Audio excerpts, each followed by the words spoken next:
سڵاوتانە بێت ئازان و خۆشەویستان بەخێربێن بۆ وانە یەکەم لە بەش یەکەمی کۆرسی نێتوەرک پلس.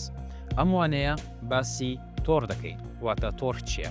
با سەرەتا بە پێناسەکەەوە دەست پێ بکەین پاشان ڕوونکردنەوەی لەسەر دەدەین. تۆڕێک بریتە لە کۆمەڵەیەک لە دوو ئامێریان زیاتر وەکو کۆمپیوتەر یان چاپکار یان سێربەر کە بێکەوە بەسڕانەتەوە بۆ هاوبەشکردنی سەرچاوی داتایە خزمەتگوزاریەکان. کەواتە کاتێک تۆ لە دوو کۆمپیوتەر زیاتر لە دوو ئامیر زیاتر بێکەوە دەبەسرێنەوە بۆ هاوبەشکردنی سەرچاوە و فایلەکان و خزمەتگوزاریەکان ئەوەیان دەبێتە تۆڕێک. باشە بابین باسی ڕوونکردنەوەیەکی سادە بکەین. بهێنە بەرچاوت کە هەر ئامێرێک کۆمپیوتەر بێ، پرینتەر بێ، موبایل بێ، کەسێکن لە ژوورێکدا. ئەگەر هەر کەسێک بە تەنیا کاری بکرد بە هاوبەشکردنی فایلەکان و پەیوەندیەکە قورس دەبوو. بەڵام ئەگەر بە وایر یەم بە وایفای بێکەوە بیان بەستینەوە وەک ئەوە وایە دەرگایەکی پەیوەندی لە نێوانیان بکەینەوە.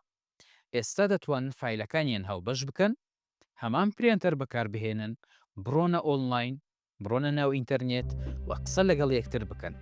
ئەمە چەمکی تۆڕە بە ئاسانی.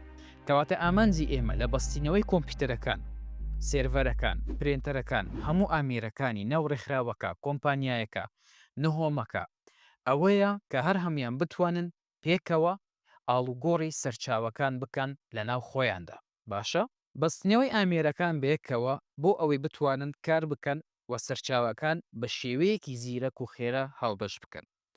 خاڵە سەرەکیەکان ئامێرەکانی ناوتۆڕێک پێیان دەوترێت گرێ، واتە نۆدس، بۆ نمونە کۆمپیوتەر، موبایلە زیرەکەکان، پرینتەر. پەیوەندیەکان دەتوانن بە وایر بن، واتە لە ڕێگای ئیثەرنێت یاخود بێ وایر لە ڕێگای وایفای. سەرچاوی هاوبەشەکان لەوانەیە بریتی بن لە ئینتەرنێت، لە فایل، لە بەرنامە یاخود لە پرینتەر. تۆڕەکان دەتوانن بچووک بن لە ماڵەوە لە ئۆفیسێک یاخود گەورە بن خودی ئینتەرنێت.